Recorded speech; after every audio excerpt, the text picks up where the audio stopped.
আজকের দিনে ফ্রিজ খুললেই বরফ পাওয়া যায়। ঠান্ডা শরবত থেকে শুরু করে আইসক্রিম, সব কিছুতেই বরফ একদম হাতের মুঠোয়। কিন্তু জানো কি, এক সময় বরফ ছিল রাজকীয় বিলাসিতা। আর সেই বরফ এসেছিল হাজার হাজার মাইল দূর থেকে, সমুদ্র পেরিয়ে। 1833 সাল, দূর আমেরিকান বস্টন শহরে বসে এক সাহসী ব্যবসায়ী ফ্রেডরিক টিউডার ভেবেছিলেন, ইন্ডিয়ার এই প্রখর গরমে বরফ তো হবে সোনার দামে বিক্রি। তখনকার দিনে কেউ ভাবতেই পারেনি যে সমুদ্র পথে বরফ আসতে পারে। কিন্তু টিউডার সব কিছু উপেক্ষা করে 180 টন বরফ তুলে দিলেন টাস্কানি নামের এক জাহাজে।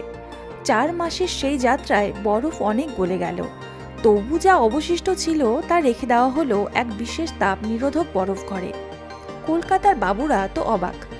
বরফ তো শুধু মুঘল দরবারে থাকতো, আর হিমালয় থেকে বরফ আনাতেন তারা, তাও শত শত শ্রমিক আর প্রচুর টাকা খরচা করে।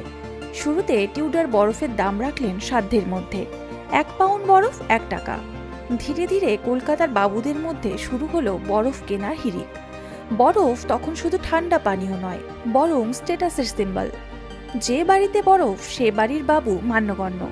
শরবতে বরফ পড়া মানে সে মানুষ রুচিশীল, সম্ভ্রান্ত। আস্তে আস্তে ফ্রেডরিক টিউডার পরিচিত হয়ে উঠলেন আইস কিং অফ ইন্ডিয়া নামে। কেউ কেউ তখন হুগলির পাড়ে অগভীর গর্তে জল জমিয়ে বরফ বানানোর চেষ্টা করলেও সেই বরফ ছিল অখাদ্য।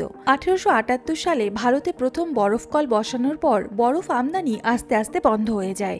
আর কয়েক বছরের মধ্যে ফ্রেডরিক টিউডারের সেই আমদানিকৃত বরফের দিন শেষ।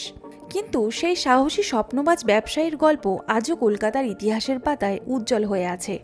আজ যখন গরমে 1 গ্লাস ঠান্ডা শরবত খাও, মনে রেখো একদিন এই বরফ ছিল রাজাদের সম্পত্তি। আর এক আমেরিকান সাহেব সেই বরফ এনে দিয়েছিলেন তোমার শহরে। রয়েছে সেই গল্পের ছায়া হাওড়া ব্রিজের ধারে, গঙ্গার হাওয়ায়।